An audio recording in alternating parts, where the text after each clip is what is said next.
All right. Okay, here we go. All right. All right, we're back. We're back. That was a quick little break. I was supposed to roll a blunt up, but I decided not to do that. But we got a new topic. We got got a new topic we gonna get into. We got this one called Black Sellouts, and I wanna. Damn. My fault. Mic went out. This topic is gonna be called Black Sellouts, and for this topic, I want to. I want to take the time to look up a few things.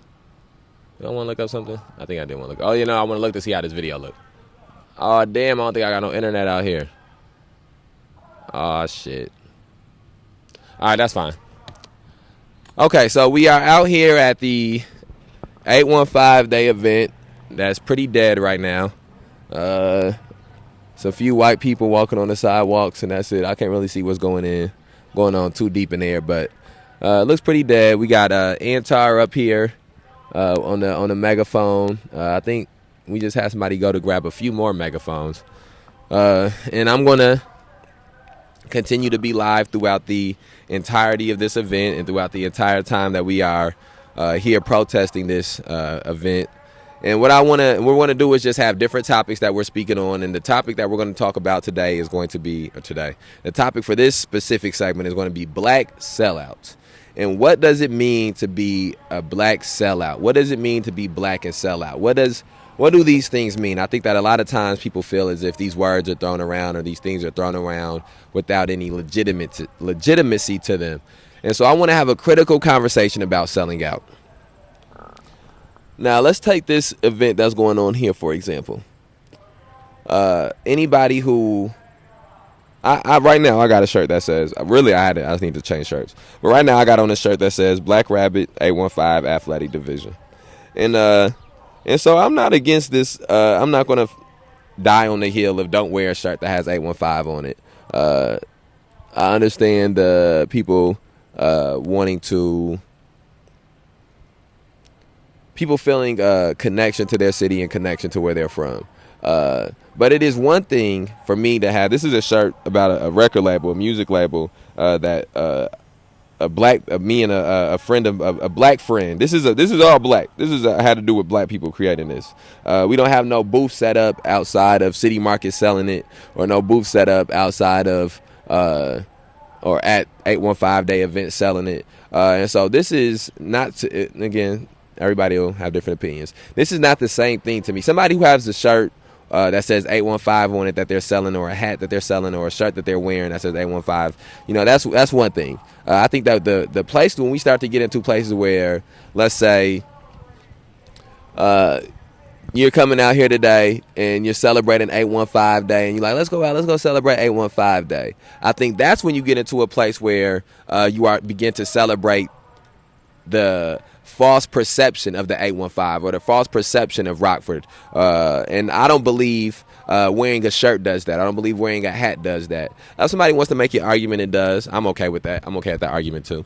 I'm not going to fight you on it. But what is the bigger issue is the people who are setting up vendor tables here, the people who are setting up to sell food here, and who are basically enabling this idea of celebrating the 815 as if the 815 does not have police officers who pull black people over 3 times as often as white people. As if the police officers who do those things underneath the guise of being Rockford Police Department officers don't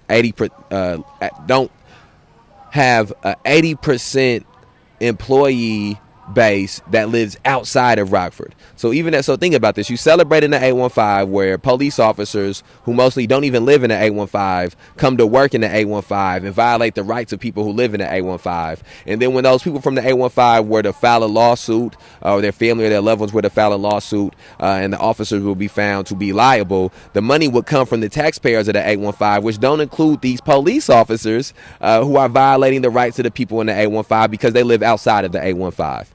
And so Those are the type of hypocrisies we have to start getting into and start breaking down and start changing before there can be any celebratory nature to the 815. And the reason that this is entitled Black Sellouts is because black people should be the last group of people that are celebrating. The black people should be the group that celebrates at the very end because we have not had equity in this city since the beginning of us being in the city. We have not had equality in the city since the beginning of us being in this city. Police terrorism has been something that is disproportionately done to black communities. Mass incarceration has been something that has been disproportionately done to black communities. Racial injustice is something that has disproportionately happened to black communities. And I'm not speaking about in Atlanta or speaking about in Florida or Georgia or Ferguson or Ohio. I'm speaking about right here in Rockford, Illinois. These are all things that are relevant to Rockford, Illinois. This is not an in general conversation about Americanism. This is a conversation about Rockfordisms. This is a city that has miseducated generations of black and brown people, who have miseducated generations of lower class and working people. And they have never taken any genuine steps to acknowledge that miseducation and then absolve that miseducation.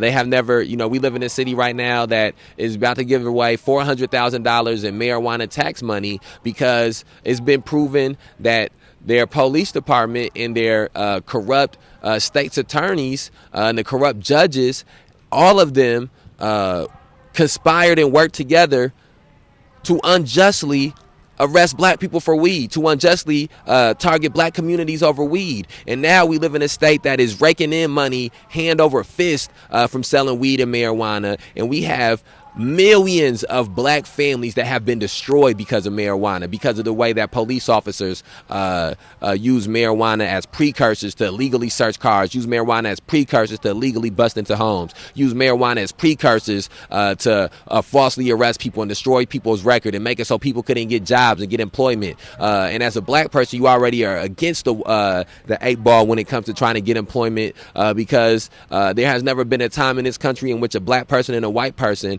when both qualified the same way for a job, went into a job, and the white person did not have the edge up based on the fact he was white. And so then when you add that to having bullshit weed charges on your record, when you add that to whatever charges may come from be added on to being arrested. Maybe you got arrested for some bullshit weed charge, and then they charge you with a resisting arrest or charge you with an obstruction. And these things go to, and these are small things that build up. These are things that happen over the course of people's lives. There's teenagers who, as a teenager, they didn't even have a chance to have a clean record off back because they were smoking some weed. They were in the system. And anybody who understands how the system works, once you get in the system, it is almost an impossibility to remove yourself and to get out of the system. They have it set up in all of these manners because it's a racket. They make money off of people being in the system. And that's the other conversation that has to be had is black people are coming down here to sell food or coming down here to sell shirts to do whatever bullshit that they coming down here to do. A conversation has to be had to the profits that this city has made off of the criminalization of the black body. And even now, people who are at City Market on Fridays are there on Fridays as the whole area is surrounded by police.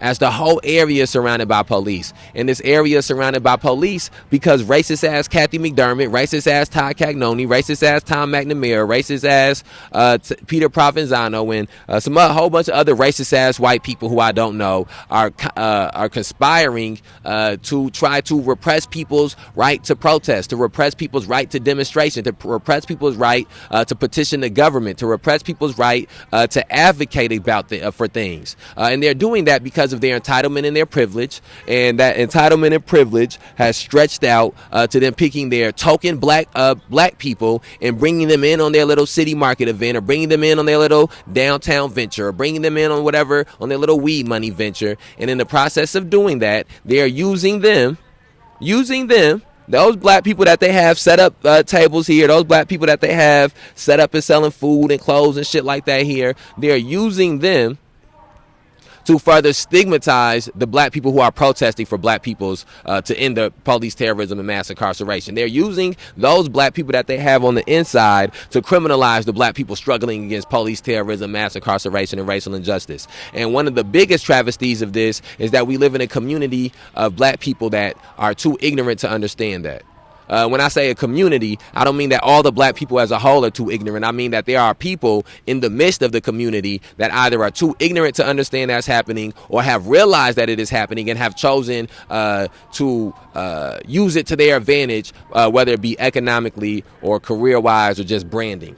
And so we have to build up a generation of black people and of people of color and of working class people and of poor people coming up that will not sell out, that will have integrity, that will have morals, that will have ethics. And we're not talking about these personal morals. I'm not talking about people, individualistic morals. I'm talking about collective morals, collective ethics, collective ideology, where you understand that if something happens to the least of the black community, it happens to the person who is at the quote unquote highest in the black community, or the person who is the furthest up in the caste system, what have you. But right now what we have is a system, a place, a community in which when something happens to one of the when something happens to one of the black people who have are in the least amount of position to struggle against it or to give voice to it, the black people who are in the highest position to be able to give voice to it, to be able to struggle against it, are too busy sucking at the teat of the city of Rockford, sucking at the teat of the Rockford Police Department. And that is one of the commonalities that you can find in all of these things. You can find the commonality that these people who are doing these events or getting the weed tax money, they have connections to these political entities in some way or another. And that is the commonality, is that, and that is why we again say that everything is politics. Everything in your life is politics. It's about whose political end does it serve.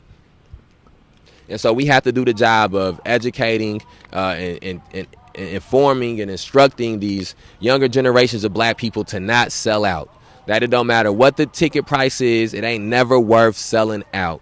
It's never worth it, because you never know when your cousin's going to be the one to get shot by the police. And then and again, not even just getting shot by the police, people doing things like this and going to events like this buys into the entirety of the issues that face the black community. It's not a single issue that affects the black community that coming here does not enable. This enables the war on drugs. This enables mass incarceration. This enables police terrorism, because when you come out here to these events, it signifies to the people that are here that, oh, well, everything's all right. Everything's all right. The black people, these are the happy black. We look, all the black people happy here. Don't worry about the ones that's angry and yelling. All the ones that's here is happy. It must be something wrong with the ones that's angry and yelling and upset and yelling. When in reality, to be black in America and to be conscious of what America is means to always be angry, means to constantly be angry. The black people in this city who aren't angry, who aren't upset, are the ones who are sleeping through what's going on, are the ones who whether it be consciously or subconsciously, are unaware of what it is that is going on in this city. And we cannot afford to have any more generations of black people in this community that are unaware of what is going on in this city. And let me list a few names of people who we need to make sure our children are educated on and informed about. Mark Barmore, who was murdered August 24th, 2009 by the Rockford Police Department. Michael Sago Jr., who was murdered October 1st, 2011 by an off-duty Winnebago County Sheriff Deputy in Rockford, Illinois, at Marie's Pizza. Don't go to Marie's Pizza. Fuck Marie's Pizza. Boycott Marie's Pizza. Philip Johnson, who was murdered January 28, 2012 by the Rockford Police Department. Logan Bell, who was murdered October 11, 2012 by the Rockford Police Department. Demetrius Bennett, who was murdered November 1st, 2012 by the Rockford Police Department. Eddie Patterson, who was murdered November 5th, 2017 by the Rockford Police Department. Kerry Blake, who was murdered December 30th, 2018 by the Rockford Police Department. Gino Washington, who died October 28th, 2019 in the custody of the Winnebago County Corrections Facility on unknown due to unknown circumstances. Joseph McCormick, who died December 1st, 2019 in the Winnebago Correctional Facility, whose family was told by the Winnebago Correctional Facility that he committed suicide, but whose family said that they spoke to him less than 24 hours before this alleged suicide, and that he did not sound suicidal. And then Mikey Guzman, who was ran down on August 23rd, 2020 by a South Beloit police cruiser. And then Tyrus Jones, who was shot October 2nd, 2020, by Officer Dominic Menise of the Rockford Police Department. And then Denzel Duvant, who was beat January 5th, 2021 by the Rockford Police Department. The same officer who shot Tyrus Jones in the back as he was running away was involved in the assault of Denzel Duvant. And then Faustin Guetigo, who was murdered by Winnebago County Sheriff deputies inside of his home by Winnebago County Sheriff Deputy Joseph Brulard. And then Jose Gonzalez Jr., who was shot by Rockford Police Department Officer Owen McGinnis while he was running away. And then Raymond Jackson, who died on April 25th, 2021, after yet another high-speed pursuit took place on the streets of Rockford. And because the Rockford Police Department couldn't wait and catch this person another day, couldn't use the millions upon millions of dollars of resources that they have, couldn't use the 300-plus officers that they have on duty to find this person later. Instead, they had to engage in a chase like they were on the final scene of a Fast and Furious movie, which led to the death of Raymond Jackson when the car that they were chasing collided and impacted with his, and also led to the critical injuring of the children that were in the car. And so we want to say justice for Mark Barmore, justice for Michael Sago Jr., justice for Philip Johnson, justice for Logan Bell, justice for Demetrius Bennett, justice for Eddie Patterson, justice for Kerry Blake, justice for Geno Washington, justice for Joseph McCormick, justice for Mikey Guzman, justice for Tyrus Jones, justice for Jose Gonzalez Jr., justice for Denzel Duvant, justice for Faustin Guetigo, justice for Raymond Jackson. We want to say rest in power to Mark Barmore, rest in power to Michael Sago Jr., rest in power to Philip Johnson, rest in power to Logan Bell,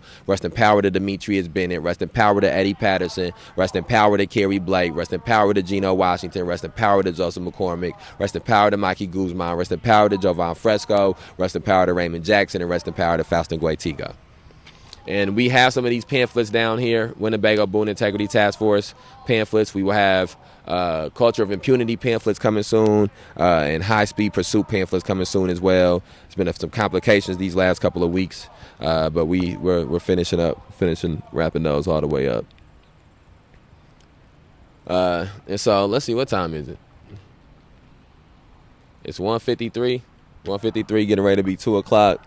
They own 2 hours of this event. It's a trash event. It's an ass event. What the fuck? This nigga got on one of our shirts. This nigga do. He got on one. What the hell? He got on our shirt. Okay.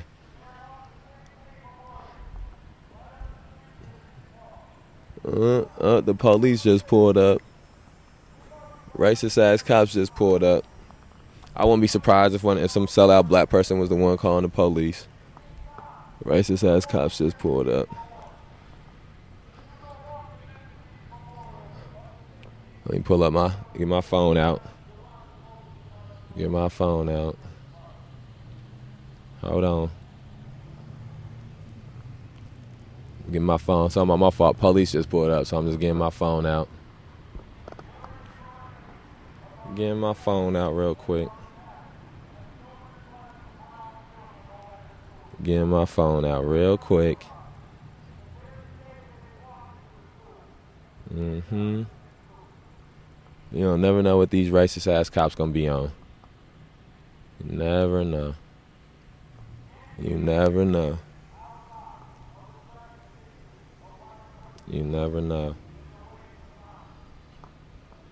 All right, we're at the police department here. Rockford Police Department.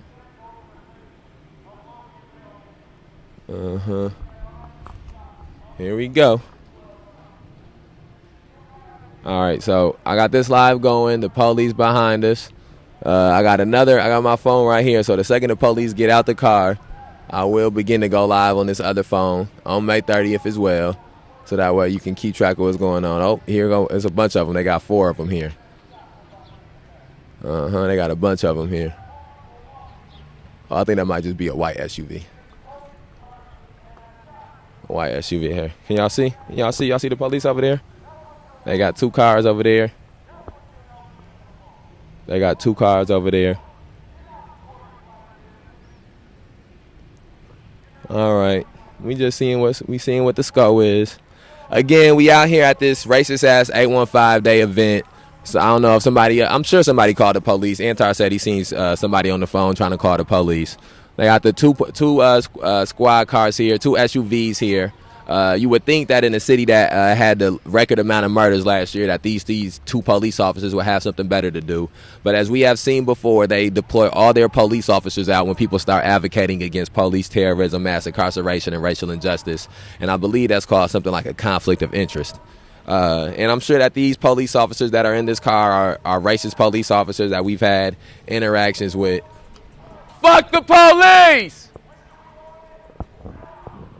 I'm sure these are racist cops we done had interactions with. So I got the phone set up.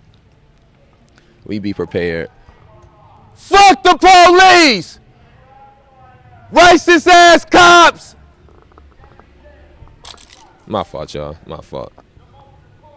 They got their music playing and shit. Fuck the police! Racist ass cop! Fuck the police! Fuck the police! Racist ass cops. They got these racist ass cops up here. Fuck the police! Go do some work, motherfucker! You piece of shit! My fault. That was political terms. Those is political terms. As long as these racist ass cops is falsely arresting people, assaulting people, violating people's rights, is fuck them. You know, it's that simple. It will be no respect for the Rockford Police Department until the Rockford Police Department becomes respectable. And as it stands right now, they not respectable. You want some respect? Go watch that new Aretha Franklin movie. That's what you go do. You want some respect, but you ain't getting it on this live from these police officers. It ain't happening. We know the truth about what these police officers do. They got 2 police officers right now on paid leave who are accused with sexual assault. One of them been on paid leave, I think, for almost a year and a half or so, getting paid to sit at home after being charged with sexual assault. I wonder if somebody paying R. Kelly. I wonder if somebody paying Bill Cosby when they got charged with sexual assault. I wonder if the city was paying them. And again, there's also an officer who was involved in a domestic violence dispute. This officer named Joshua Sims. He beat people when he assaulted somebody as a Metro enforcement agent, broke their ribs, pepper sprayed them. Police came. The police determined there was nothing this person had done illegal that they could arrest him for. So the person went to the hospital. Then there was a lawsuit put out about that, and then Joshua Sims was allowed to become a Rockford Police Department officer because those are the type of people that they look for to be police officers. And then after him being allowed to become a police officer, he assaulted people on May 30th, assaulted people at Back the Blue and different protests, and then he was charged with domestic violence charge very shortly after these protest violence, these fits of violence that he displayed at protest. And so as we've been going through this,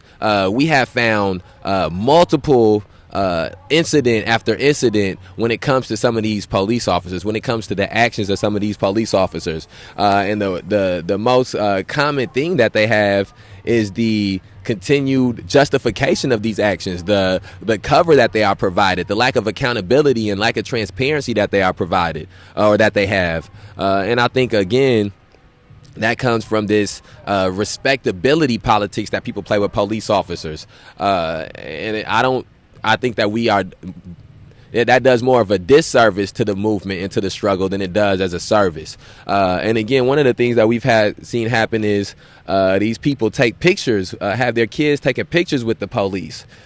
These police officers who, when these same children are 4 or 5 years older, they will view them as threats. And again, this is probably a different circumstance for a white family. I'm sure a white family would feel much differently about their child taking pictures with police officers or the police department than people from a community of color or a community that is over policed would feel. But what we have seen is that we'll see a picture with a police officer smiling, standing next to some kid, and then you look up that police officer's name, and you find that this police officer was at schools beating kids up, or you find this police officer pepper sprayed children, or you find this police officer shot somebody in front of children. And again, this is the rule, not the exception. It's an exception when you find an officer that you can't find things about, or when you find, and a lot of times when we've had officers that we can't find specific things, whether written in newspapers or written on lawsuits about, what we have been able to do is we've been able to speak to people in the community, and people in the community have told us about the actions of these people. People in the community have told us about the things that these police officers have done. And so again, we are in a place where people, especially black people, who are enabling these police officers are selling out other black people. When you allow your black child to take a picture with these police officers, you sell out other black children. When you as a black man are ingratiating police officers in the community and trying to make these police officers seem as if they're fucking Blade or T'Challa, Black Panther, some type of superheroes, what you do is you do a disservice to the rest of your community. You sell out the rest of your community, because the truth of the matter is that is not how police officers maintain relationships with communities of color and with people of color. They don't maintain a relationship of friendliness. They maintain a relationship of oppressor and oppressed. They maintain a relationship of exploiter and exploited. And once we get to a place where we are acknowledging that, and we are saying that that is a fact, and we stop trying to find excuses for these violence workers, it's crazy to me, and whether this be black, white, yellow, red, orange, whatever, when I speak to someone and they try to find justification for these violence workers, for the violence that police officers do, when they would never try to find that justification for anybody else, for any civilian. And it goes to show you the type of brainwash that has been done on Americans when it comes to the police department and police officers. And it starts with TV shows. People grow up watching Law and Order all their life, and they think that's what police officers is like. They think that police officers is Benson and Stabler or Ice-T, whatever Ice-T character name is. They think police, grow up watching CSI or watching Bones or watching NCIS or watching all of these numerous shows, and they begin to think this Hollywood romanticized fiction version of what police officers are what police officers really do and what they really represent. And when that happens, it gets us into a place in which police officers are seen to do no wrong. Even when they shoot a child, like when Tamir Rice was shot. Even when they shoot a child, like when Lil Mike Sago Jr. was shot. Even when they shoot a young adult, like when Mike Brown was shot and murdered. Or like when Logan Bell here was shot and murdered.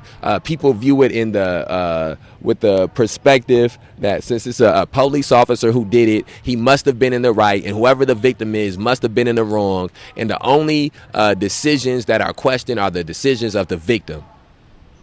And that is, if that is true in America, it is true in Rockford. Rockford is a microcosm of all the issues that exist in the society of America that we live in. And so I do believe 100% that we are in a position in which history is being written, history is being altered and changed, and it becomes incumbent upon us on which way is going to be altered and changed, on which we are at the wheel of history, and it's going to be incumbent upon us on which way that wheel turns. We cannot allow ourselves to just say, well, in time, it'll fix it. If we don't turn the wheel, we'll just get to our destination somehow, some way. No, we have to exert force. We have to grab the wheel. We have to take history. We have to take hold of history, and we have to make sure that we are shifting it to be more humane.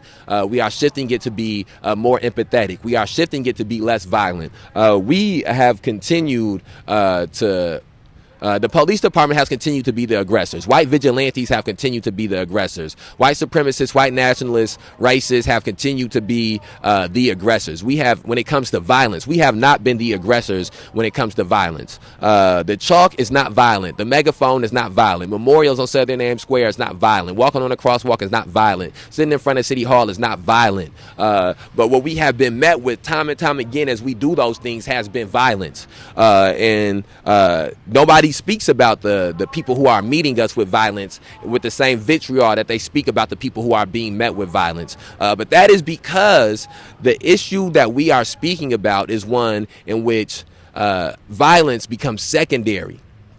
You see, in America, we have gotten to a place where a lot of times if something happens too violent or too gory, bloody, too much against the too distasteful, Americans will be against it. It's the reason that George Floyd was such a moment. It was such a moment. Fuck the police! Fuck the police! Racist ass cops! And again, my fault, y'all. But again, this is where we are at. This is what we are dealing with. We have people here trying to ingratiate this event that is full of racists. This a racist event. And again, I think one of the things that we have to get to is that racism is such a prevalent issue in America that it is black people who buy into racism. Racism is such a prevalent issue in the society that it is people who would usually be the victims of racism who buy into the racism. And that is how deep the brainwashing is. That's how deep the brainwashing is. That's why you can have senators like Tim Scott, I think that's his name, that came out earlier this year and said racism didn't exist in America anymore. That's why you can have politicians like, what's his name? Not politicians, but that's why you can have officers like Carla Red who will assault people who are out there protesting about issues that directly relate to her and directly relate to people that look like her because of the successful brainwashing that has gone on in the city of Rockford. And it is and the successful brainwashing that has gone on in the American society and specifically in the city of Rockford. I got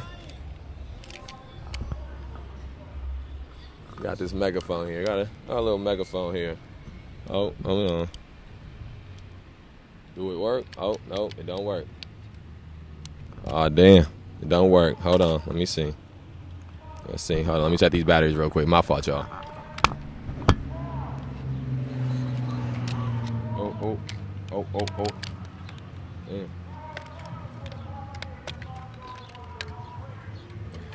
Damn. You guys batteries.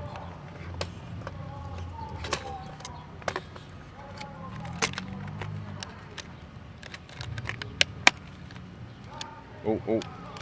Damn. Oh.